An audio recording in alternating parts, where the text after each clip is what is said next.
Have you ever wondered how athletes set up and structure their training program throughout the year? If so, this video is just for you. We'll be covering what adaptations or training adaptations athletes think about and what principles do they use, and also what is periodization and how actually to design your own periodized program. So let's dive in. So if you actually want to train like an athlete, it's not about what exactly you do in the gym, but it's more about your planning, your structure, your principles throughout the year, not just for the week or the day. And one of the main reasons planning matters so much is because without a plan, you'll probably injure yourself, overtrain, not track properly, so you don't know how you're progressing, and it's hard to keep on top of things. But athletes, they don't wing it and they don't just do what they want in the gym. They've got a set structure based on solid foundations and principles that we'll be talking about. So research suggests there are 9 key exercise-induced adaptations that every athlete or non-athlete or gym goer experiences and should focus on. Before I actually get into the adaptations, what do I mean by adaptation? It simply means how your body will respond, how your muscles, how your physiology will respond to the stresses that you put on it.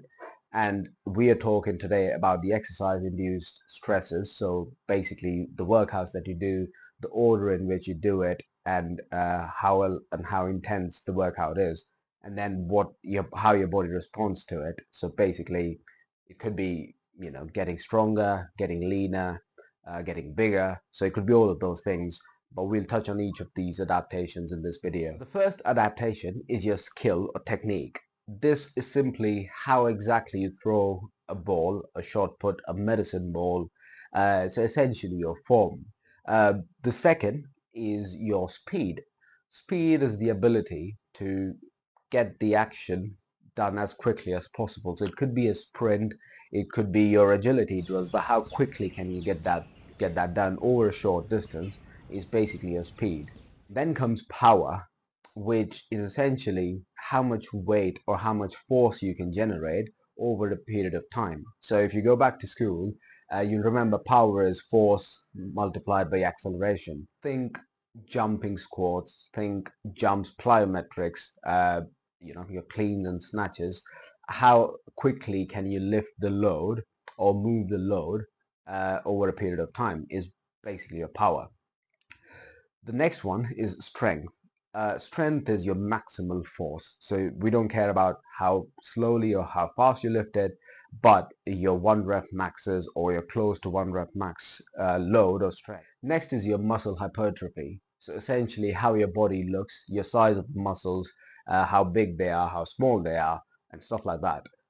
The rep ranges we're talking about when we talk about hypertrophy is about 10 to 12 or maybe even 15, which we'll obviously come on to in the next few videos, but that's your hypertrophy. The one after is muscular endurance. So essentially, how many repetitions can you do of the same movement over a period of time? So let's say you're performing some push-ups. How many push-ups can you do up to failure is your muscular endurance. Then we move into your anaerobic capacity, which is essentially your high intensity work for 10 seconds max. So your think your sprints or your hill sprints or your maximal effort over 5 to 10 seconds is what constitutes your anaerobic capacity. So the second to last is your maximal aerobic capacity, which is also known as VO2 max. It's essentially how your body uses oxygen to get its work done during your intense period of exercise. Usually you would need a few minutes to get to that level, and it's not as short as 10 seconds, and hence it's different from your anaerobic capacity. The last one is long duration endurance. So think your zone 2 steady state long distance cardio. So if you're on a bike or you're running, just at a steady pace, how long can you maintain it for? So it could be anything upwards of 15 to 20 minutes and up to 60 to 90 minutes as well. So those were the 9 adaptations that you should know about. And as an athlete, you should be able to hit all 9 of them throughout the year at different phases and different intensities. But the next video will talk about what exactly periodization is and how actually can you periodize your training program to hit all the 9 key adaptations.